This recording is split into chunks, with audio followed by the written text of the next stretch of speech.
If you're someone with between 100,000, 200, maybe 300,000 in the market, you can't buy every time the market's down. So how do we go about it? I want to bring in the managing director at Market Gauge Group, Michelle Snyder. Michelle, and I think we also need to make a distinction between people who consider themselves traders and those who want to be long-term, mostly buy and hold investors. Let's start with the traders. How do you teach them to go about buying the dip? Well, I think you make a really good distinction there because you have to understand the difference between buying a dip and buying a falling knife. So I thought about what's the simplest way that I can present this to you and your viewers, and that's by having three aspects of what I call context, three different intermarket relationships, right? So the first one is we look at high yield grade junk bonds versus the long bonds.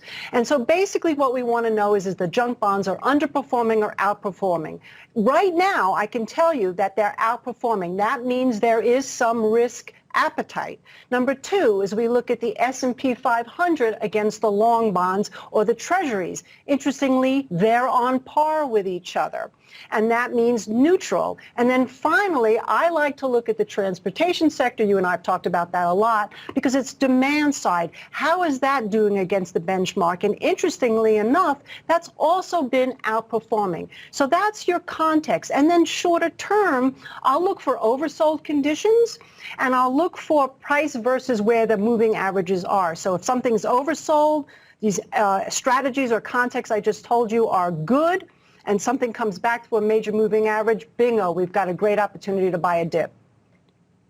I love how you put that. So essentially, from a macro level, we got 2 out of 3 saying bing, bing, bing. Start to look for your stocks that you want to buy because we got the risk appetite. We see demand, which is organic, which is great for the economy, I guess, with the transportations. So we feel good about this. Now we start to zero in on these names. I'm looking at a stock like Affirm. I've been in and out of it with my subscribers twice this year. We're back in it.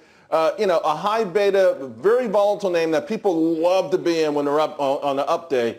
Is there any particular way you buy something like that? Is there a magical moving average or a certain support point?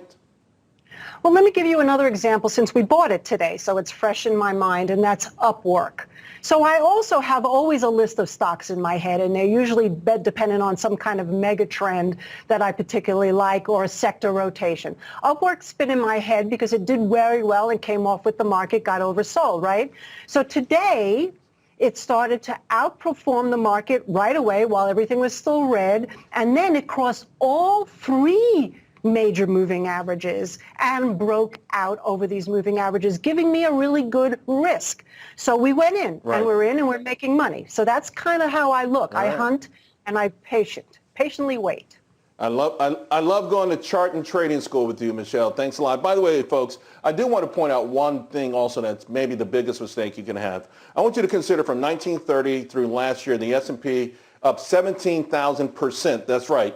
But if you take out the 10 worst sessions per decade, it would be up 3.8 million%. Sounds like, oh man, I need to really be nimble. No, don't be too nimble, because if you take out the 10 best sessions per decade, well, you would only be up 28%.